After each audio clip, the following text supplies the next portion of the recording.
백악관이 발칵 뒤집혔습니다. 한국을 압박한 지 72시간 만에 나스닥에서 4,800억 달러가 증발했습니다. 빅테크 CEO들이 백악관으로 몰려왔습니다. 한국 제재를 당장 철회하십시오. 하지만 진짜 충격은 따로 있었습니다. 26년간 대통령 옆에서 한국을 보고해온 백악관 최측근 참모가 사직서를 던졌습니다. 그의 마지막 보고서에 적힌 한 줄. 한국을 적으로 돌린 것은 미국 역사상 가장 비싼 실수입니다. 6,200억 달러짜리 대참사의 전말을 지금 공개합니다. 시작하기 전 구독과 좋아요, 그리고 대한민국 파이팅 댓글로 한국을 응원해주세요. 워싱턴 백악관 지하 벙커가 발칵 뒤집혔습니다. 23명의 고위 관료들이 긴급 소집된 이날, 상황실 안은 냉방이 가동되고 있었음에도 불구하고 숨이 막힐 듯한 열기로 가득 차 있었습니다. 6,200억 달러. 이 천문학적인 숫자 하나가 미합 중국의 심장부를 완전히 마비시켜 버렸습니다. 그리고 그 충격파의 진원지는 아무도 예상하지 못했던 곳이었습니다. 바로 대한민국이었습니다. 하지만 진짜 충격은 이 숫자가 아니었습니다. 그보다 훨씬 더 끔찍하고 치명적인 사실은 이 모든 재앙을 촉발시킨 장본인이 다름 아닌 바로 이 상황실에 앉아 있는 사람들 자신이었다는 것입니다. 저는 마이클 설리반이라고 합니다. 백악관 국가안보회의, 즉 NSC 동아시아 선임보좌관으로 26년간 복무한 사람입니다. 대통령의 안보보좌관에게 직접 보고하고 대통령 브리핑에 동석하는 것이 저의 임무였습니다. 한마디로 저는 이 나라의 아시아 정책에 관한 모든 판단의 밑그림을 그려온 사람이었죠. 그리고 지금부터 제가 들려드리려는 이야기는 그 26년간의 확신이 어떻게 산산조각 났는지에 대한 고백입니다. 그날 상황실의 공기는 평소와 달랐습니다. 보통은 커피향과 서류 냄새가 뒤섞인 관료적인 냄새가 나는 공간이었는데 이날만큼은 땀 냄새와 긴장감이 벽에 스며들어 있었습니다. 대형 스크린에는 CNN, BBC, 로이터 통신의 속보가 동시에 흘러나오고 있었고 23개의 가죽 의자에는 국방장관, 국무장관, CIA 국장, 합참의장까지 미합 중국의 안보 권력을 쥐고 있는 거의 모든 인물들이 빠짐없이 앉아 있었습니다. 그런데 가장 윗자리에 앉은 한 사람만이 서류를 보지 않고 있었습니다. 대통령이었습니다. 그는 두꺼운 손가락으로 참나무 테이블을 반복적으로 두드리고 있었습니다. 저는 그 소리가 무엇을 의미하는지 정확히 알고 있었습니다. 26년간 5명의 대통령을 모셔왔으니까요. 저 소리는 분노가 한계점에 도달하기 직전의 신호였습니다. 설리반. 대통령이 제 이름을 불렀습니다. 낮고 굵은 목소리였습니다. 네, 대통령님. 한국이 지금 뭘 하고 있는 거야? 내가 분명히 메시지를 보냈는데. 방위비 2배 올려. 반도체 수출 허가 재검토할 거야. 그리고 우리가 원하는 조건 안 받으면 주둔군 규모 축소도 검토한다고 했잖아. 근데 뭐, 답이 없어? 아직 공식 응답이 오지 않았습니다. 72시간 기한을 드렸으니 내일까지는 올 것으로 판단됩니다. 대통령이 테이블을 한번 세게 내리쳤습니다. 물컵이 흔들렸고 가장 가까이 앉아있던 국무장관이 어깨를 움찔했습니다. 72시간, 원래 24시간이면 한국 외교부에서 특사를 보내왔잖아. 지금 48시간이 넘었는데 전화 한 통이 없다고? 바로 옆에 앉아있던 NSC 안보보좌관 내리 카터가 끼어들었습니다. 카터는 대통령에게 듣기 좋은 말만 골라서 하는 것으로 유명한 인물이었습니다. 저의 직속 상관이었지만 솔직히 말해서 저는 이 사람을 한 번도 존경해 본 적이 없었습니다. 대통령님, 걱정하실 것 없습니다. 한국은 지금 내부 회의 중일 겁니다. 저들끼리 어떻게 항복할지 논의하고 있겠죠. 제가 26년간 한반도를 담당해 온 설리반에게 확인했습니다. 한국은 한 번도 우리의 요구를 끝까지 거부한 적이 없습니다. 카터가 저를 쳐다봤습니다. 온 방안의 시선이 제게 쏠렸습니다. 맞지, 설리반. 저는 고개를 끄덕였습니다. 네. 제 경험상 한국은 초반에 강경하게 나오더라도 최종적으로는 우리의 요구를 수용해 왔습니다. 이것은 사실이었습니다. 적어도 그 시점까지는요. 하지만 그 순간 테이블 반대편에 앉아있던 국방부 차관 더글라스 웨일라이트가 입을 열었습니다. 이 사람에 대해서는 좀 더 설명이 필요합니다. 웨일라이트는 미국 군산복 합체의 이익을 대변하는 매파 중의 매파였습니다. 그에게 동맹이란 무기를 팔 수 있는 시장이었고 한국은 그 중에서도 가장 수익성 높은 고객이었습니다. 대통령님, 한국에 좀 더 확실한 메시지를 보내야 합니다. 웨일라이트가 서류 한 장을 밀어냈습니다. 저는 그 서류의 내용을 보는 순간 등골이 서늘해졌습니다. 한국이 F-35 추가 도입 협상을 미루고 있습니다. 36대 물량인데 대당 1억 2천만 달러, 총 43억 달러짜리 계약입니다. 여기에 유지보수 계약까지 합치면 향후 10년간 82억 달러입니다. 이 계약을 확정시키려면 한국에 확실하게 각인시켜야 합니다. 우리 장비 안 사면 이미 배치된 기체들의 부품 공급도 재검토하겠다고 통보하십시오. 저는 입이 벌어졌습니다. 이미 판매한 무기의 부품 공급을 끊겠다고 협박하는 것은 동맹국에 대한 최소한의 신의조차 저버리는 행위였습니다. 하지만 대통령은 고개를 끄덕였습니다. 좋아. 그렇게 해. 그리고 에너지도 묶어. 미국산 LNG 장기 계약 연장 안 하면 물량 돌리겠다고 해. 한국이 선택지가 없다는 걸 보여줘야 해. 카터가 환하게 웃었습니다. 현명한 판단이십니다. 한국은 선택지가 없습니다. 안보도 우리, 에너지도 우리, 반도체 장비도 우리예요. 사방이 우리가 쳐놓은 그물입니다. 한국은 도망칠 곳이 없어요. 그 순간 저는 카터의 자신감 넘치는 얼굴을 바라보며 묘한 불안감을 느꼈습니다. 하지만 그 불안감이 무엇인지 정확히 짚어내지 못했습니다. 아니, 솔직히 말하면 짚어내고 싶지 않았던 것일 수도 있습니다. 왜냐하면 그것을 인정하는 순간 제가 26년간 쌓아온 모든 것이 무너지는 것이기 때문이었습니다. 회의가 끝나고 저는 제 사무실로 돌아왔습니다. NSC 동아시아 팀의 사무실은 백악관 서쪽 동 3층에 있었습니다. 창밖으로는 워싱턴의 벚나무들이 보였습니다. 재미있는 사실 하나를 말씀드리겠습니다. 워싱턴의 벚꽃은 일본이 선물한 것으로 유명하지만 그 벚나무들을 관리하는 조경 기술의 상당 부분은 지금 한국 기업이 담당하고 있습니다. 물론 그때의 저는 이런 사실에 관심이 없었습니다. 책상 서랍을 열었습니다. 오래된 봉투 하나가 보였습니다. 아버지의 유품이었죠. 한국전쟁에 참전했던 해병대원 아버지가 남긴 것들 중 하나였습니다. 하지만 그날은 열어보지 않았습니다. 26년간 그랬듯이요. 제 아버지 제임스 설리반은 한국전쟁 당시 인천 상륙작전에 투입된 해병 1사단 소속이었습니다. 아버지는 평생 한국에 대해 이렇게 말씀하셨습니다. 마이클, 한국은 우리가 피 흘려 지켜준 나라다. 우리가 안 갔으면 그 나라는 지도에서 사라졌어. 잊지 마라. 저는 아버지의 말씀을 한 번도 의심한 적이 없었습니다. 그리고 그 믿음은 자연스럽게 제 직업적 세계관의 기둥이 되었습니다. 한국은 미국이 만들어준 나라다. 미국의 도움 없이는 존재할 수 없는 나라다. 따라서 한국은 미국의 요구를 수용하는 것이 당연하다. 이것은 저만의 생각이 아니었습니다. 백악관과 펜타곤, 국무부에서 한반도를 다루는 관료들 대부분이 이렇게 생각하고 있었습니다. 한국은 통제 가능한 자산이다. 관리해야 할 대상이지 대등한 파트너가 아니다. 저의 주한미 대사관 정무과장 시절을 떠올려 보겠습니다. 약 12년 전의 일이었습니다. 서울에서 3년간 근무하면서 저는 한국 외교부 관료들과 숱한 협상을 벌였습니다. 방위비 분담금, 무기 도입, 주둔군 지휘 협정, 무역 양보. 매번 같은 패턴이었습니다. 한국 측은 처음에 강경하게 나왔습니다. 회의실에서 테이블을 치며 목소리를 높이기도 했죠. 하지만 결과는 항상 같았습니다. 워싱턴에서 한 통의 전화가 오면 한국 측의 태도가 누그러졌습니다. 그리고 최종 합의문에는 거의 대부분 미국이 원하는 내용이 담겼습니다. 저는 이 패턴을 14번 연속으로 목격했습니다. 14번이요. 한 번도 예외가 없었습니다. 그래서 저는 모든 한국 관련 보고서의 마지막에 항상 같은 문장을 적었습니다. 한국은 최종적으로 미국의 요구에 응할 것입니다. 이 한 줄이 제 26년 경력의 요약이었습니다. 그리고 이 한 줄이 얼마나 어리석은 것이었는지 깨닫기까지 저에게는 아직 조금 더 시간이 필요했습니다. 웨일라이트와의 대화가 기억납니다. 제가 주한미 대사관에서 돌아온 직후, 그러니까 약 9년 전쯤이었습니다. 국방부 회의실에서 한국군 무기 도입 관련 실무 협의가 있었습니다. 설리반, 한국 공군이 차기 전투기 사업에서 우리 F-35를 선택하게 만들어야 해. 유럽 놈들이 유로파이터를 들이밀고 있거든. 경쟁 입찰 과정은 한국 국방부의 자주적 판단에 맡겨야 하지 않겠습니까?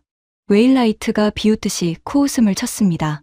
자주적 판단, 설리반, 아직도 순진한 소리를 하고 있어. 한국이 독자적으로 판단할 수 있는 건 점심 메뉴 정도야. 안보 관련 결정은 전부 워싱턴을 거쳐야 해. 그게 동맹의 구조야. 작전권이 누구한테 있는데? 우리한테 있죠. 바로 그거야. 작전권은 보험이야. 한국이 제멋대로 못하게 묶어두는 사슬이라고. 이 사슬이 있는 한한국은 우리가 밀어주는 무기를 살 수밖에 없어. 안 사겠다고? 그럼 부품 끊으면 돼. 이미 산 것들도 날지 못하게 만들 수 있으니까. 저는 그 말에 반박하지 않았습니다. 반박할 수 없었던 것이 아니라 반박할 이유를 느끼지 못했기 때문입니다. 그때의 저에게 이것은 당연한 현실이었으니까요. 하지만 지금 돌아보면 저는 그 순간에도 뭔가가 잘못되어 가고 있다는 것을 직감적으로 느끼고 있었던 것 같습니다. 다만 그 직감을 무시했을 뿐이었죠. 다시 현재로 돌아오겠습니다. 대통령의 최후 통첩이 서울에 전달된 시점부터 시계가 돌아가기 시작했습니다. 72시간. 미국이 한국에 내린 답변 시한이었습니다. 첫 24시간은 조용했습니다. 너무 조용했습니다. 보통 이 정도 수위의 압박이 가해지면 한국 외교부에서 비공식 채널을 통해 연락이 옵니다. 조금만 시간을 달라. 대통령 일정이 바빠서 검토가 늦어지고 있다. 같은 시간 끌기 신호가 먼저 오는 것이 관례였습니다. 하지만 아무것도 오지 않았습니다. 저는 주한미 대사관 정무참사관에게 전화했습니다. 현지 분위기가 어때? 이상합니다. 설리반 보좌관님. 한국 외교부 쪽이 완전히 입을 다물었습니다.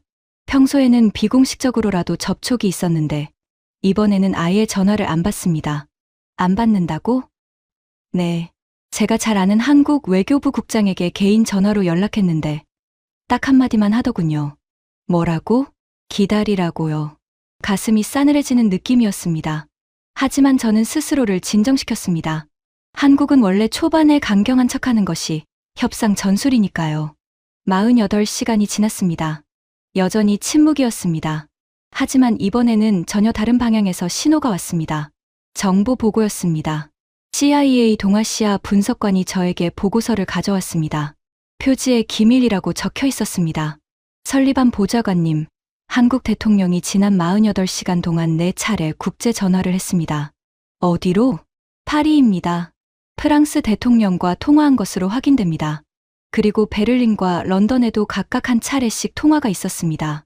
저는 보고서를 받아들고 2번 읽었습니다. 이해가 되지 않았습니다. 파리. 한국이 프랑스한테 뭘 할 수 있다고? 저는 즉시 카터에게 보고했습니다. 카터의 반응은 예상대로였습니다. 프랑스. 유럽이 뭘 해줄 수 있어. 유럽은 자기네 집안 단속도 못하는 놈들인데 한국이 유럽한테 가봐야 사진 찍고 악수하는 게 전부야. 무시해. 저는 고개를 끄덕였습니다. 하지만 가슴 한구석에서 묘한 무게감이 느껴지기 시작했습니다. 한국이 미국의 압박에 침묵하면서 동시에 유럽과 통화를 하고 있다. 이 2가지 행동이 동시에 일어나고 있다는 것이 저를 불안하게 만들었습니다. 그리고 72시간이 되었습니다. 저는 아침 7시에 출근해서 한국 측 응답을 기다리고 있었습니다. 8시 27분, 주한미 대사관 경유로 한국 외교부의 공식 서한이 도착했습니다. 서한을 열었습니다. 한 줄이었습니다. 단 한 줄. 대한민국 정부는 독자적 판단에 따라 행동할 것입니다. 저는 그 한 줄을 3번 읽었습니다. 심장이 빠르게 뛰기 시작했습니다. 26년간 한국 관련 업무를 해오면서 이런 답변을 받은 것은 단 한 번도 없었습니다. 협상의 여지를 남기지 않는 이 짧고 차가운 한 줄은 한국이 미국의 압박에 굴복할 의사가 전혀 없다는 것을 의미했습니다. 저는 즉시 카터에게 전화했습니다. 보좌관님, 한국 응답이 왔습니다. 뭐래? 독자적 판단에 따라 행동하겠답니다. 3초간 침묵이 흘렀습니다. 그게 다야? 다른 내용은? 없습니다. 한 줄입니다. 지금 한국이 우리한테 장난치는 거야? 카터의 목소리에서 처음으로 당혹감이 묻어났습니다. 하지만 곧바로 그 당혹감은 분노로 바뀌었습니다. 좋아. 대통령께 보고하지. 한국이 이렇게 나온다면 우리도 다음 단계로 갈 수밖에 없어. 30분 후 긴급 NSC 회의가 소집되었습니다. 대통령은 서한을 읽고 얼굴이 불그락푸르락했습니다. 감히? 이게 답이야? 그 작은 나라가 미합 중국한테 이렇게 대답한다고? 웨일라이트가 기회를 놓치지 않았습니다. 대통령님, 제가 말씀드렸지 않습니까? 한국에 확실한 메시지를 보내야 합니다. 반도체 수출 허가 재검토와 함께 2차 제재 카드를 준비해야 합니다. 대통령이 고개를 끄덕이려는 순간 정보 보좌관이 태블릿을 들고 뛰어들어왔습니다. 대통령님, 긴급 보고입니다. 상황실이 일순간 얼어붙었습니다. 프랑스 대통령 전용기가 1시간 전에 파리 오를리 공항을 출발했습니다. 목적지는 서울입니다. 방 안이 순간적으로 고요해졌습니다. 23명의 고위 관료들이 동시에 숨을 멈췄습니다. 카터가 먼저 입을 열었습니다. 프랑스 대통령이 서울로 간다고. 지금? 이 타이밍에? 대통령의 얼굴이 돌처럼 굳었습니다. 한국이 우리한테 대답하지 않은 72시간 동안 프랑스를 부른 거야? 이건 우리를 무시하는 정도가 아니라 모욕이잖아. 저는 그 순간 의자에 앉아 있으면서 등줄기를 타고 차가운 땀이 흘러내리는 것을 느꼈습니다. 26년간 한 번도 경험하지 못한 감각이었습니다. 두려움이 아니었습니다. 직감이었습니다. 뭔가가 근본적으로 변하고 있다는 직감이었습니다. 하지만 그때까지도 저는 몰랐습니다. 이 72시간의 침묵이 단순한 외교적 제스처가 아니었다는 것을. 한국은 침묵한 것이 아니라 그 72시간 동안 미국이 70년간 쌓아올린 태평양 패권의 기둥을 하나씩 빼내고 있었다는 것을. 그리고 프랑스 대통령이 타고 있는 그 전용기 안에는 워싱턴의 오만방자한 제국을 뿌리째 뒤흔들 6,200억 달러짜리 폭탄이 실려 있었다는 것을.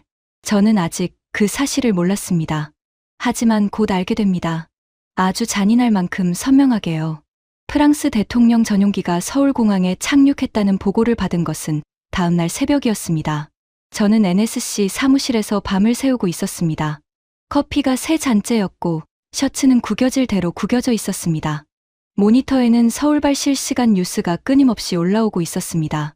한국 대통령이 공항까지 직접 마중을 나갔다는 속보가 떴습니다. 국빈 의전 중에서도 최상위 예우였습니다. 카터는 아직 출근하지 않았습니다. 그는 이 상황을 심각하게 받아들이지 않았으니까요. 하지만 저는 달랐습니다. 밤새 한 가지 질문이 머릿속을 떠나지 않았습니다. 한국은 왜 72시간 동안 우리에게 침묵하면서 프랑스를 불렀을까? 대답은 그날 오후에 나왔습니다. 서울 시간으로 오후 3시 한국 대통령과 프랑스 대통령이 나란히 서서 공동 기자회견을 열었습니다. NSC 사무실의 대형 모니터로 생중계를 지켜보고 있었습니다. 저를 포함해 동아시아 팀 분석관 7명 전원이 화면 앞에 모여 있었죠. 한국 대통령이 마이크 앞에 섰습니다. 오늘 대한민국과 프랑스는 양국 관계를 포괄적 글로벌 전략 동반자 관계로 격상합니다. 분석관 하나가 중얼거렸습니다. 전략 동반자, 프랑스와 형식적인 거 아닌가요? 저는 대답하지 않았습니다. 화면을 계속 주시했습니다. 한국 대통령의 표정이 이상했습니다. 보통 외교 행사에서 보이는 의전용 미소가 아니었습니다. 차갑고 날카로운, 뭔가를 정확히 겨누고 있는 사람의 눈빛이었습니다. 이어서 양국이 서명한 협정의 내용이 발표되기 시작했습니다. 11개의 양해각서. 첫 번째를 듣고 저는 고개를 기울였습니다. 두 번째를 듣고 눈이 커졌습니다. 세 번째를 들을 때쯤 손에 들고 있던 커피잔이 기울어져 바지에 쏟아졌지만 저는 그것조차 느끼지 못했습니다. 인공지능 공동연구 협력, 차세대 반도체 공급망 다변화, 핵심 광물 공동 확보, 원자력 기술 협력 확대, 우주 항공 공동 개발, 해양 안보 협력 체제 구축, 국방 기술 교류 확대, 그리고 프랑스의 세계적인 산업용 가스 기업 에어리퀴드가 한국에 42억 달러를 직접 투자하겠다는 확정 발표. 저는 메모를 하다가 펜을 놓았습니다. 손이 미세하게 떨리고 있었습니다. 이건 형식적인 게 아닙니다. 제 옆에 앉아있던 수석분석관 제니퍼 박이 낮은 목소리로 말했습니다. 제니퍼는 한국계 미국인으로 NSC 동아시아 팀에서 유일하게 한국어를 구사할 수 있는 분석관이었습니다. 설리반 보좌관님, 저 11개 양해각서의 범위를 보십시오. AI, 반도체, 원자력, 핵심 광물, 국방, 해양 안보. 이건 미국이 한국을 통제하기 위해 쥐고 있던 거의 모든 카드를 프랑스가 대체하겠다는 뜻입니다. 심장이 쿵 내려앉는 느낌이었습니다. 제니퍼의 분석은 정확했습니다. 한국은 미국의 압박에 굴복하는 대신 미국이 독점하고 있던 기술과 안보의 공급원을 유럽으로 완전히 분산시켜 버린 것입니다. 그리고 무역 목표 수치가 발표되었습니다. 현재 양국 교역 규모 160억 달러를 5년 내에 240억 달러로 확대하겠다고. 저는 계산기를 두드렸습니다. 80억 달러의 교역 증가분, 여기에 에어리퀴드 42억 달러 투자, 11개 양해각서의 잠재적 시장 가치, 군사 기술 교류의 간접 경제 효과, 숫자들을 합산하자 총액이 나왔습니다. 6,200억 달러. 이 숫자를 처음 본 순간 저는 숫자가 틀렸다고 생각했습니다. 계산을 3번 다시 했습니다. 틀리지 않았습니다. 한국과 프랑스가 이 양해각서들을 모두 실행할 경우 향후 10년간 창출될 수 있는 전략적 가치가 6,200억 달러였습니다. 그리고 이 6,200억 달러는 전부 미국의 통제망 바깥에서 생성되는 가치였습니다. 20분 후 카터가 사무실에 나타났습니다. 느긋하게 커피를 들고 있었습니다. 설리반, 프랑스거는 어떻게 됐어? 저는 모니터를 가리켰습니다. 카터는 화면을 훑어보더니 코웃음을 쳤습니다. 양해각서, 종이 쪼가리야. 양해각서가 뭔지 알잖아. 구속력 없어. 서명만 하고 실행 안 하는 게 태반이야. 보좌관님, 에어리퀴드 42억 달러 투자는 이미 확정입니다. 종이 쪼가리가 아닙니다. 42억 달러? 우리가 한국에 매년 팔아먹는 무기 규모가 얼마인지 알아? 비교도 안 돼. 걱정 마. 카터는 그렇게 말하고 자기 사무실로 들어갔습니다. 저는 그의 뒷모습을 바라보며 처음으로 이 사람의 판단이 완전히 틀렸을 수도 있다는 생각을 했습니다. 하지만 진짜 충격은 그 다음에 왔습니다. 서울에서의 공동 기자회견이 끝나고 약 3시간 후 한국 대통령이 프랑스 대통령과 나란히 서서 악수를 하는 사진이 전 세계 언론에 퍼지기 시작했습니다. 프랑스의 유력 일간지 르몽드가 일면 머리 기사로 이 사진을 실었습니다. 영국의 파이낸셜 타임스도 속보를 냈습니다. 기사의 요지는 명확했습니다. 한국이 미국의 기술적 통제망에 거대한 구멍을 뚫었다는 것이었습니다. 제니퍼가 기사를 번역해서 제게 건넸습니다. 유럽 언론들의 논조가 일치합니다. 한국이 워싱턴의 독점적 통제에서 벗어나는 새로운 판을 짰다는 겁니다. 저는 기사를 읽고 또 읽었습니다. 그리고 깨달았습니다. 한국 대통령이 프랑스 대통령과 나란히 서서 카메라를 바라보던 그 눈빛의 의미를. 그것은 구원을 요청하는 눈빛이 아니었습니다. 사냥을 끝낸 포식자의 눈빛이었습니다. 그 순간 대통령이 움직였습니다. 분노가 극에 달한 대통령은 다음날 오전 긴급 행정명령에 서명했습니다. 내용은 2가지였습니다. 첫째, 한국산 첨단 반도체와 배터리에 대한 수출 엠바고. 둘째, 한국 기업들에 대한 2차 제재 검토 착수. 웨일라이트가 옆에서 만족스러운 표정으로 서 있었습니다. 이걸로 한국의 숨통이 끊깁니다. 반도체 팔 곳이 없어지면 한국 경제는 6개월 안에 항복합니다. 카터도 고개를 끄덕였습니다. 한국이 유럽이랑 놀겠다고? 좋아. 그럼 미국 시장은 닫아줄게. 어디 한번 유럽이랑만 장사해봐라. 저는 이 결정에 대해 의문을 제기하고 싶었습니다. 하지만 입을 열지 못했습니다. 분위기가 그것을 허락하지 않았습니다. 대통령의 분노에 반기를 드는 것은 곧 자신의 경력을 내다 버리는 것과 같았으니까요. 하지만 현실은 웨일라이트와 카터의 장밋빛 예측과는 정반대로 흘러갔습니다. 행정명령이 서명된 지 36시간 만에 뉴욕, 나스닥 시장에서 벌어진 일은 미국 금융 역사에 기록될 수준이었습니다. 첫날 장이 열리자마자 기술주들이 폭락하기 시작했습니다. 애플 주가가 8% 빠졌습니다. 테슬라가 11% 급락했습니다. 엔비디아는 무려 14%가 증발했습니다. 36시간 동안 나스닥 시장에서 사라진 기술주 시가총액은 4,800억 달러에 달했습니다. 이유는 단순했습니다. 미국이 한국산 반도체를 차단한 순간 미국 기업들의 생산 라인이 멈추기 시작한 것입니다. 저는 긴급 보고서를 받아들었습니다. 내용을 읽는 순간 손이 차가워졌습니다. 한국산 HBM, 즉 고대역폭 메모리 반도체의 전 세계 공급 점유율은 92%였습니다. 92%요. 이것은 미국 AI 산업의 핵심 부품이었습니다. 엔비디아의 최신 AI 칩에 들어가는 HBM을 만들 수 있는 나라는 사실상 한국뿐이었습니다. 그뿐이 아니었습니다. 미국 AI 기업들의 한국산 부품 의존도는 87%에 달했습니다. 메모리 반도체, 디스플레이, 배터리, 센서. 미국의 자존심이라 불리는 빅테크 기업들이 매일 사용하는 핵심 부품의 거의 전부가 한국에서 오고 있었습니다. 저는 이 사실을 알고 있었을까요? 솔직히 말씀드리겠습니다. 숫자는 알고 있었습니다. 보고서에 적혀 있었으니까요. 하지만 그 숫자가 의미하는 바를 제대로 이해하지 못했습니다. 92%라는 숫자를 보면서도 저는 이렇게 생각했었습니다. 그래봤자 한국은 미국 시장 없이는 못 살아. 한국이 우리에게 부품을 팔아야만 생존할 수 있다고 믿었지.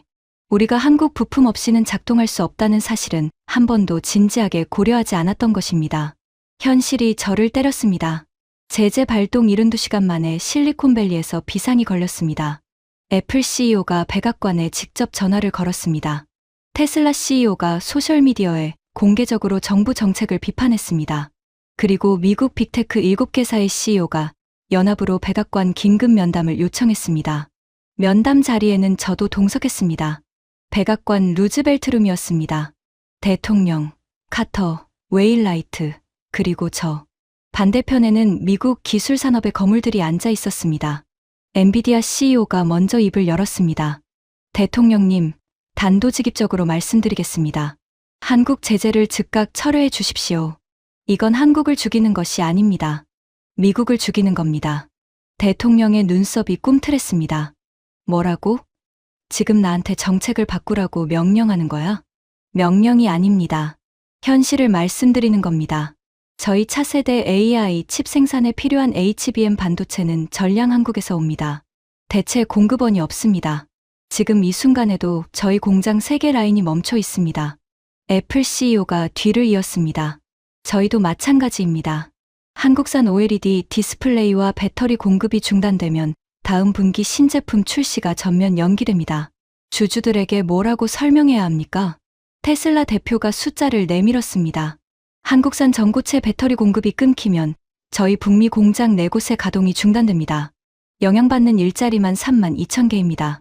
방 안의 공기가 무거워졌습니다. CEO들의 얼굴에는 분노와 절박함이 뒤섞여 있었습니다. 대통령의 표정은 점점 굳어갔습니다. 카터가 끼어들었습니다. 여러분의 우려는 이해합니다. 하지만 국가안보 차원의 결정입니다. 기업인들이 이해하기 어려울 수 있지만 큰 그림이 있습니다. 엔비디아 CEO가 카터를 정면으로 바라보며 말했습니다. 큰 그림이요? 나스닥에서 36시간 만에 4,800억 달러가 증발한 게 큰 그림입니까? 이 속도로 가면 한 달 안에 1조 달러가 날아갑니다. 그게 카터 보좌관님이 말씀하시는 큰 그림입니까? 카터의 얼굴이 붉어졌습니다. 대통령이 손을 들어 카터를 제지했습니다. 알겠어. 검토해보겠어. CEO들이 나간 뒤 대통령이 카터에게 물었습니다. 4,800억 달러가 진짜야? 카터가 저를 쳐다봤습니다. 책임을 떠넘기는 눈빛이었습니다. 설리반, 숫자가 맞아? 네, 맞습니다. 그리고 이것은 시작에 불과합니다. 대통령의 눈이 좁아졌습니다. 한국산 반도체 공급이 완전히 중단될 경우 미국 내 첨단 제조 분야에서 위협받는 일자리는 총 18만 개입니다. 그리고 자동차 산업까지 포함하면 1,100억 달러 규모의 공장 가동 중단 사태가 발생합니다. 방 안이 조용해졌습니다. 대통령이 천천히 일어났습니다. 아무 말 없이 방을 나갔습니다. 카터가 허둥거리며 뒤를 따랐습니다. 웨일라이트만이 자리에 남아 있었습니다. 그는 저를 노려보며 말했습니다.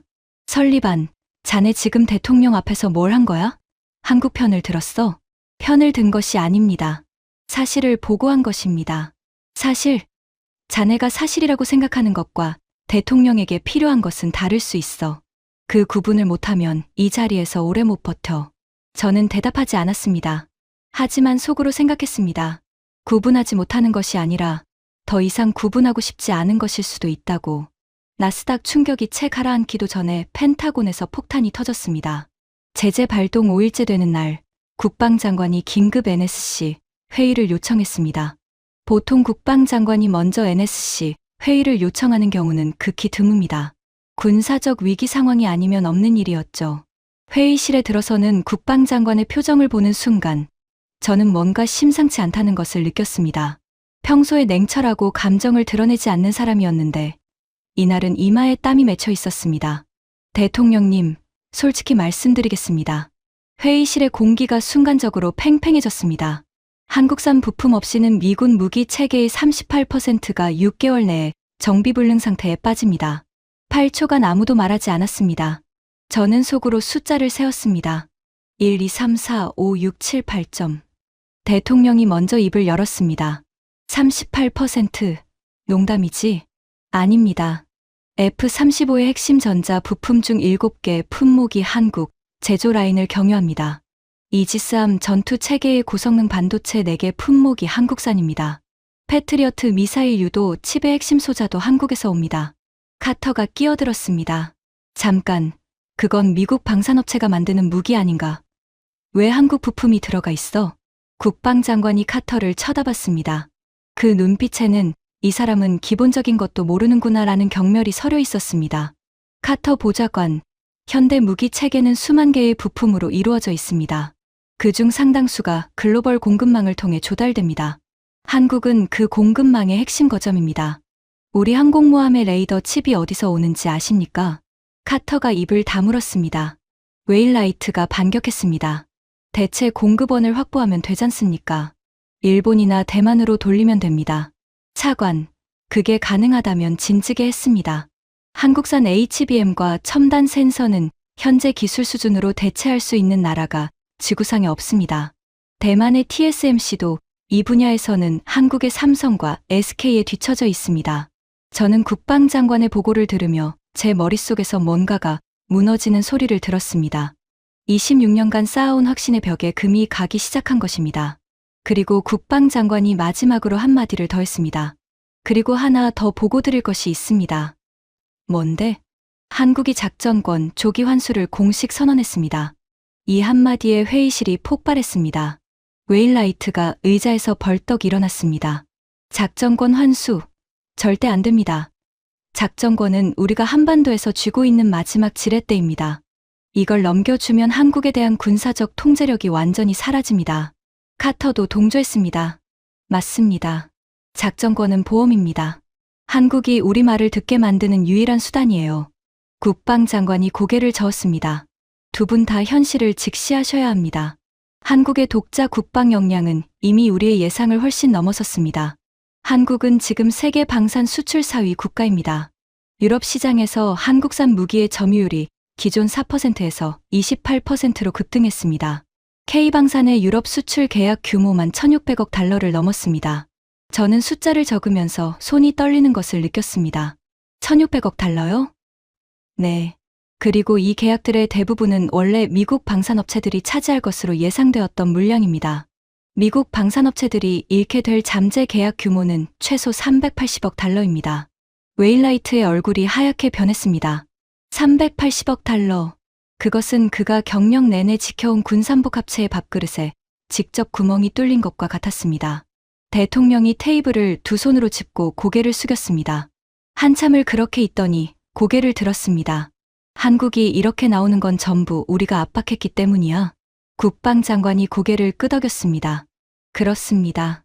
압박이 한국의 독자 노선에 명분을 준 겁니다. 방 안에 무거운 침묵이 내려앉았습니다. 저는 창밖을 바라봤습니다. 워싱턴의 벚나무들이 바람에 흔들리고 있었습니다. 그날 밤, 저는 집에 돌아와 아버지의 유품 상자를 꺼냈습니다. 오래된 나무 상자였습니다. 아버지가 돌아가신 후 어머니가 제게 건네준 것이었죠. 상자 위에는 먼지가 쌓여 있었습니다. 저는 이 상자를 1년에 한두 번 열어보았지만 그 안에 있는 것들을 제대로 들여다본 적은 거의 없었습니다. 뚜껑을 열었습니다. 아버지의 해병대 계급장, 전역 증명서, 낡은 사진 몇 장, 그리고 봉투 하나. 이 봉투는 제가 NSC에 처음 들어왔을 때 사무실 책상 서랍에 넣어두었던 것과 같은 것이었습니다. 집에도 한 장, 사무실에도 한 장. 아버지가 한국에서 가져온 편지였습니다. 봉투를 열었습니다. 노랗게 바랜 종이 위에 서툰 글씨가 적혀 있었습니다. 한국어와 영어가 뒤섞인 편지였습니다. 아버지가 살아 계실 때 번역해 주신 내용이 연필로 적혀 있었죠. 미국 군인 아저씨께, 아저씨, 나라 고맙습니다. 우리 마을을 지켜줘서 고맙습니다. 우리도 언젠가 꼭 강한 나라가 되겠습니다.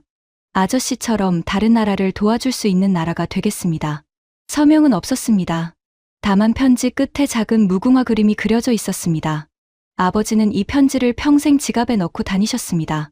그리고 저에게 이렇게 말씀하셨죠. 마이클, 이 편지를 쓴 소녀가 지금 어떻게 살고 있을지 모르겠다. 하지만 그 아이가 살던 나라는 아직 가난하고 약한 나라야. 우리가 지켜줘야 할 나라지. 잊지 마라. 저는 26년간 아버지의 말씀을 잊지 않았습니다. 그리고 아버지의 말씀대로 한국을 지켜줘야 할 나라로 여기며 정책을 만들어 왔습니다. 하지만 지켜준다는 것이 어느 순간부터 통제한다는 것과 구분이 되지 않게 되어버렸습니다. 편지를 다시 읽었습니다. 우리도 언젠가 꼭 강한 나라가 되겠습니다. 이 한 줄에서 눈을 뗄 수가 없었습니다. 반도체 세계 1위, 조선 세계 1위, 방산 수출 세계 4위, 원자력 기술 세계 3위, 세계 6위 경제 대국. 그 소녀의 나라가 정말로 해낸 것이었습니다. 70년 전 전쟁의 폐허에서 그 어떤 강대국도 이루지 못한 속도로 선진국 반열에 올라선 것이었습니다. 그런데 저는 26년간 그 나라의 목을 조이는 보고서만 써왔습니다. 한국은 미국의 요구에 응할 것입니다. 이 한 줄을 매번 보고서 끝에 적으면서 저는 그 소녀의 선언을 무시해왔던 것입니다. 그 소녀는 강한 나라가 되겠다고 했는데 저는 그 나라가 강해지는 것을 방해하는 정책을 만들어 온 것입니다. 눈앞이 흐려졌습니다. 코끝이 시큰해졌습니다. 편지를 가슴에 대고 한참 동안 눈을 감았습니다. 아버지의 목소리가 들리는 것 같았습니다. 마이클, 내가 지켜야 할 것은 한국이 아니었어. 내가 지켜야 했던 것은 그 소녀의 꿈이었어. 저는 그날 밤 잠을 이루지 못했습니다. 다음 날 출근한 저를 기다리고 있던 것은 더 큰 폭풍이었습니다. 제국이 안에서부터 무너지기 시작한 것입니다. 펜타곤 합참 부의장이 비공식 채널로 서울에 메시지를 보냈다는 첩보가 들어왔습니다. 내용은 충격적이었습니다. 현 행정부의 대한국 정책은 지속 불가능하다.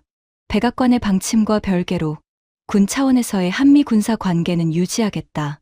대통령의 명령을 무시하고 군부가 독자적으로 외국 정보와 접촉한 것이었습니다. 이것은 사실상 하극상이었습니다. 카터가 이 보고를 받고 경로했습니다. 합참 부의장이 제멋대로 서울에 연락했다고? 이건 반역이야. 하지만 카터의 분노는 아무런 힘이 없었습니다. 왜냐하면 합참 부의장의 행동이 알려진 직후 의회에서도 반란이 시작되었기 때문입니다.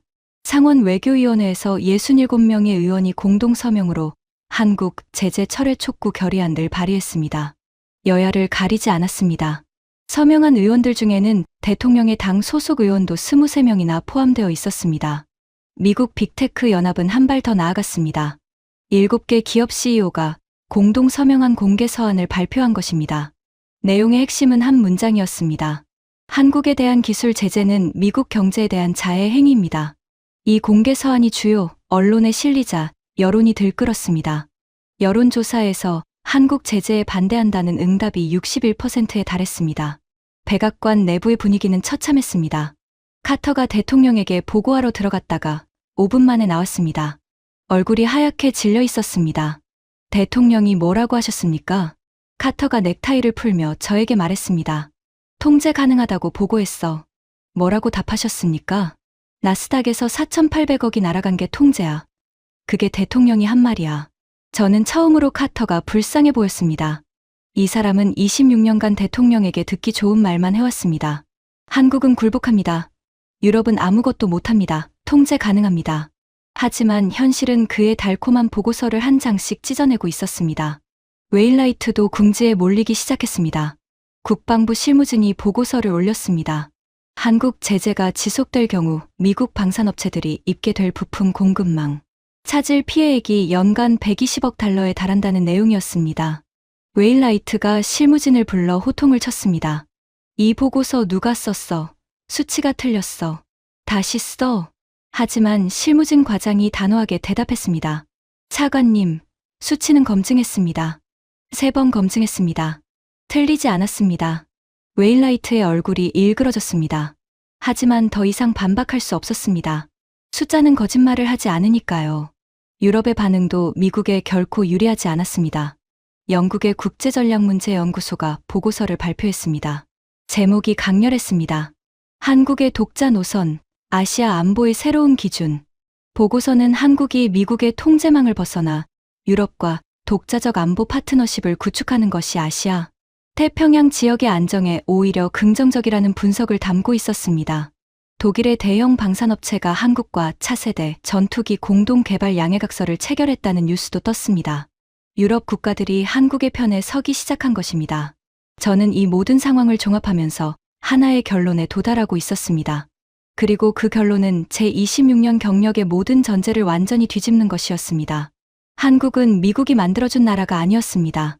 한국은 스스로 만든 나라였습니다. 그리고 미국이 그 나라를 통제 가능한 자산으로 취급한 순간, 미국은 가장 강력하고 충실했던 파트너를 적으로 돌린 것이었습니다. 그때 카터가 제 사무실로 들어왔습니다. 설리반, 대통령이 특명을 내렸어. 무슨 특명입니까? 14일 안에 최종 보고서를 제출하래. 한국 정책 전면 재검토. 자네가 써. 카터의 눈이 피로에 찌들어 있었습니다. 그의 목소리에서 평소의 자신감은 온데간데 없었습니다. 보좌관님, 이 보고서에 무엇을 쓰기를 원하십니까? 카터가 잠시 망설이더니 대답했습니다. 자네가 맞다고 생각하는 걸 써. 나는 이제 뭐가 맞는지 모르겠어. 카터가 나간 뒤 저는 한참 동안 빈 모니터를 바라보았습니다. 14일 안에 26년간의 확신을 전부 뒤집는 보고서를 써야 했습니다. 저는 책상 서랍을 열었습니다. 아버지의 편지가 있었습니다. 그 소녀의 서툰 글씨가 보였습니다. 우리도 언젠가 꼭 강한 나라가 되겠습니다. 저는 편지를 모니터 옆에 세워놓았습니다. 그리고 보고서의 첫 줄을 쓰기 시작했습니다. 14일이라는 시간은 긴 것 같으면서도 짧았습니다. 저는 보고서를 쓰기 위해 먼저 한 가지 일을 했습니다. 26년간 제가 작성한 한국 관련 보고서를 전부 꺼내 처음부터 다시 읽는 것이었습니다. NSC 기밀문서 보관실에서 상자 11개 분량의 서류를 제 사무실로 옮겼습니다. 책상 위와 바닥, 소파까지 종이로 뒤덮였죠. 첫 번째 보고서는 제가 NSC에 부임한 직후 쓴 것이었습니다. 26년 전의 문서였습니다. 제목은 한반도 안보 환경 분석 및 대한국 정책 권고안이었습니다. 마지막 문단을 읽었습니다. 한국은 미국의 안보 우산하에서만 안정적으로 존속할 수 있으며 독자적 안보 역량은 제한적이다. 따라서 한국은 최종적으로 미국의 요구에 응할 것으로 판단된다. 그 다음 보고서를 읽었습니다. 3년 후에 쓴 것이었습니다. 마지막 문단. 한국의 경제 성장에도 불구하고 안보 및 기술 분야의 대미 의존도는 여전히 구조적이다. 한국은 최종적으로 미국의 요구에 응할 것이다. 그 다음 것도 읽었습니다. 또 그 다음 것도. 5년 후, 8년 후, 12년 후, 18년 후, 23년 후. 마지막 문단은 전부 같았습니다. 한국은 최종적으로 미국의 요구에 응할 것이다. 26년간 87편의 보고서. 87편 전부 같은 결론이었습니다. 단 한 번도 예외가 없었습니다. 저는 한 번도 이 문장을 의심한 적이 없었습니다. 저는 87편의 보고서를 바닥에 쌓아놓고 한참 동안 바라봤습니다. 그리고 한 가지를 깨달았습니다. 이 87편의 보고서가 틀린 것이 아니었습니다. 87편 모두 그 시점에서는 맞았습니다. 한국은 실제로 매번 미국의 요구에 응해왔으니까요. 문제는 다른 데 있었습니다. 저는 한국이 응해온 이유를 단 한 번도 분석하지 않았던 것입니다. 한국이 미국의 요구에 응한 것은 한국이 약해서가 아니었습니다. 그때는 응하는 것이 한국에게도 이익이었기 때문이었습니다.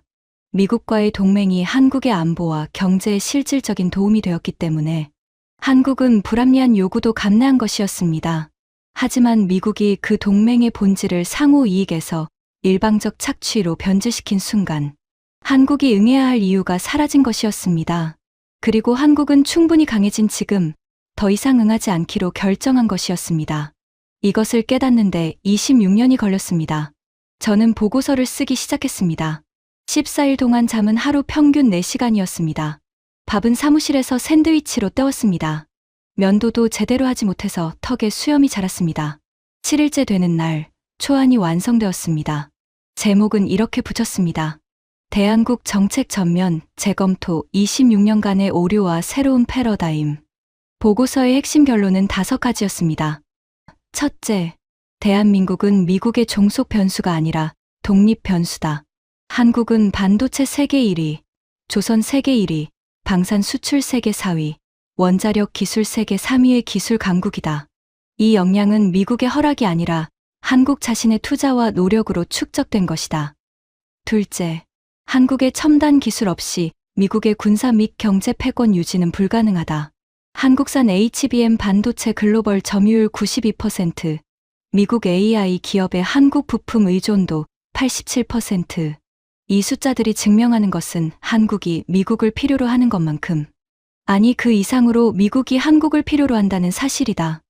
셋째, 한국을 압박할수록 독자 노선의 명분만 강화된다.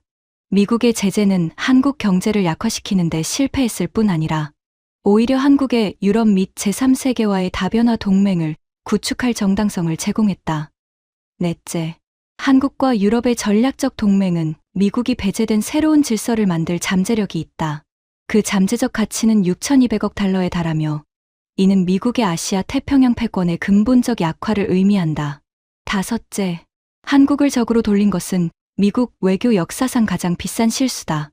이 실수를 되돌리기 위해서는 한국을 통제 대상이 아닌 대등한 파트너로 재정해야 하는 근본적인 인식 전환이 필요하다. 87편의 보고서에서 한 번도 쓴 적 없는 결론이었습니다.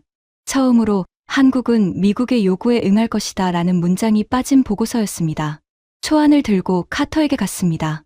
카터는 보고서를 읽기 시작했습니다. 1분, 2분, 5분. 페이지를 넘길 때마다 그의 표정이 굳어갔습니다. 결론 부분에 이르자 카터가 보고서를 테이블 위에 내려놓았습니다. 설리반, 이 보고서는 대통령이 보면 안 돼. 왜요? 왜냐고? 이건 우리가 26년간 틀렸다는 고백이잖아. 우리 정책 전체가 잘못이었다는 거잖아. 대통령이 이걸 보면 누구 머리가 날아가겠어? 자네 머리야. 내 머리야. 아니면 우리 둘 다야. 보좌관님, 틀렸으면 틀렸다고 써야죠.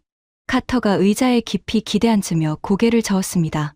설리반, 자네가 이 도시에서 26년이나 버틴 건 유능해서야. 하지만 유능한 것과 살아남는 건 달라. 이 보고서를 올리면 자네 커리어는 끝이야. 저는 카터의 눈을 바라보며 대답했습니다. 26년간 틀린 보고서를 쓴 커리어가 뭐가 대단합니까? 카터의 눈이 커졌습니다. 입을 벌렸다가 다물었습니다. 다시 벌렸다가 또 다물었습니다.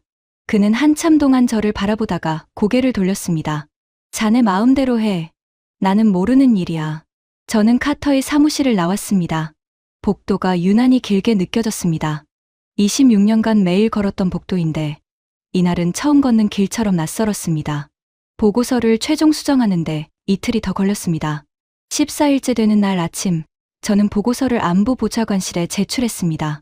그리고 같은 날 오후 사직서도 함께 냈습니다. 인사 담당관이 놀란 표정으로 물었습니다. 설리반 보좌관님, 정말이십니까? 26년 경력인데요. 네, 정말입니다. 사유를 적어주셔야 합니다. 저는 잠시 생각하다가 한 줄을 적었습니다. 더 이상 틀린 보고서를 쓸 수 없기 때문입니다. 마지막 날이었습니다. 저는 NSC 사무실의 책상 서랍을 정리하고 있었습니다. 개인 물품은 많지 않았습니다. 26년간 이 사무실에서 산 것이나 다름없었는데 정작 제 것이라고 할 수 있는 물건은 몇 개 되지 않았습니다. 서랍 가장 안쪽에서 봉투 하나가 나왔습니다. 아버지의 편지였습니다. 집에 있는 것과 같은 한국 소녀가 쓴 그 편지의 사본이었습니다. 제가 NSC에 처음 부임했을 때 넣어둔 것이었죠. 봉투를 열었습니다. 종이가 더 바래져 있었습니다. 26년간 서랍 안에서 빛도 공기도 없이 갇혀 있었으니까요. 저는 편지를 펼쳤습니다. 미국 군인 아저씨께. 아저씨, 나라 고맙습니다. 우리 마을을 지켜줘서 고맙습니다. 우리도 언젠가 꼭 강한 나라가 되겠습니다. 아저씨처럼 다른 나라를 도와줄 수 있는 나라가 되겠습니다. 편지 끝에 그려진 작은 무궁화를 손가락으로 쓸었습니다. 잉크가 발에서 거의 보이지 않았지만 꽃잎의 윤곽은 아직 남아 있었습니다. 26년 전, 저는 이 편지를 서랍에 넣으며 이렇게 생각했습니다. 순진한 소녀의 꿈이군. 하지만 이제는 압니다. 이것은 꿈이 아니었습니다. 선언이었습니다.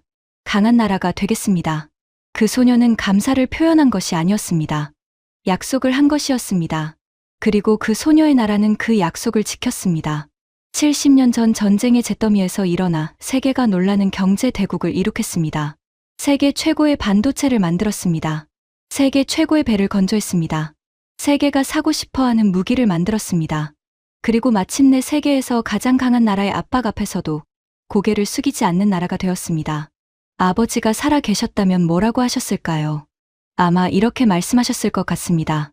마이클, 나는 그 나라를 구해줬다고 생각했어. 하지만 그 나라는 구해달라고 한 적이 없었어. 스스로 일어서겠다고 했을 뿐이야. 맞습니다, 아버지. 저는 26년간 한 번도 이 편지를 제대로 읽지 않았습니다. 글자만 봤지 마음은 읽지 않았습니다. 그 소녀의 다짐을 순진한 꿈이라고 치부하면서 저는 그 나라가 강해지는 것을 방해하는 보고서를 써왔습니다. 동맹이라는 이름으로 그 나라의 발목을 잡고 안보라는 명분으로 그 나라의 선택권을 빼앗고 시장이라는 무기로 그 나라의 자존심을 밟아왔습니다. 하지만 그 나라는 굴복하지 않았습니다. 밟힐 때마다 더 강하게 일어섰습니다. 발목을 잡으면 팔로 뻗어나갔습니다. 선택권을 빼앗으면 새로운 선택지를 스스로 만들어냈습니다. 그리고 마침내 이 편지를 쓴 소녀의 약속대로 다른 나라를 도울 수 있는 나라가 되었습니다. 유럽이 한국의 기술을 필요로 하고 중동이 한국의 건설 역량을 필요로 하고 아시아가 한국의 안보 파트너십을 필요로 하는 나라가 된 것입니다. 눈물이 볼을 타고 흘러내렸습니다. 닦지 않았습니다. 저는 편지를 가슴에 품었습니다. 그리고 마지막으로 이 사무실의 창밖을 바라봤습니다. 워싱턴의 하늘에 석양이 번지고 있었습니다. 붉은 빛이 벚나무 사이로 스며들어 복도까지 물들이고 있었죠. 저는 속으로 말했습니다. 아버지, 그 소녀의 나라가 해냈습니다. 아버지가 피 흘려 지켜준 그 땅에서 그 소녀의 후손들이 세계가 두려워하는 나라를 만들어냈습니다. 그리고 아들인 저는 그 사실을 인정하는데 26년이 걸렸습니다. 부끄럽습니다, 아버지. 하지만 이제는 압니다. 대한민국은 누군가가 만들어준 나라가 아닙니다. 누군가가 지켜주는 나라도 아닙니다. 스스로 일어서고 스스로 강해지고 스스로의 길을 걸어간 나라입니다. 그리고 그 길 위에서 세계의 어떤 압박에도 굴복하지 않는 조용하지만 단단한 나라입니다. 저는 편지를 봉투에 다시 넣고 양복 안주머니에 넣었습니다. 이제 이 편지는 서랍 안에 갇혀있지 않을 것입니다. 아버지가 그랬듯이 저도 이 편지를 늘 가슴에 품고 다닐 것입니다. 다만 아버지와 한 가지 다른 점이 있습니다. 아버지는 이 편지를 구해준 나라의 감사 편지로 간직하셨습니다. 저는 이 편지를 스스로 강해진 나라의 선언문으로 간직하겠습니다. 백악관 서쪽 동정문을 나서는 순간 저녁 바람이 얼굴을 스쳤습니다. 시원했습니다. 26년 만에 처음으로 이 바람이 시원하게 느껴졌습니다. 제가 쓴 마지막 보고서가 미국의 대한국 정책을 바꿀 수 있을지는 모르겠습니다. 하지만 적어도 한 가지는 분명합니다. 그 보고서에는 더 이상 이 문장이 적혀 있지 않습니다. 한국은 최종적으로 미국의 요구에 응할 것이다. 대신 마지막 줄에는 이렇게 적었습니다. 대한민국은 독자적 판단에 따라 행동할 것이다. 그리고 미국은 그 판단을 존중하는 법을 배워야 한다. 이것이 26년간 한국을 과소평가했던 한 미국인의 고백입니다. 지금까지 백악관 26년 참모가 고백한 충격적인 이야기였습니다. 대한민국은 누군가가 만들어준 나라가 아니라 스스로 만든 나라입니다. 이 이야기가 가슴 뜨거워지셨다면 주변에 널리 공유해주세요. 구독과 좋아요도 부탁드립니다. 지금까지 터칭 스토리였습니다. 감사합니다.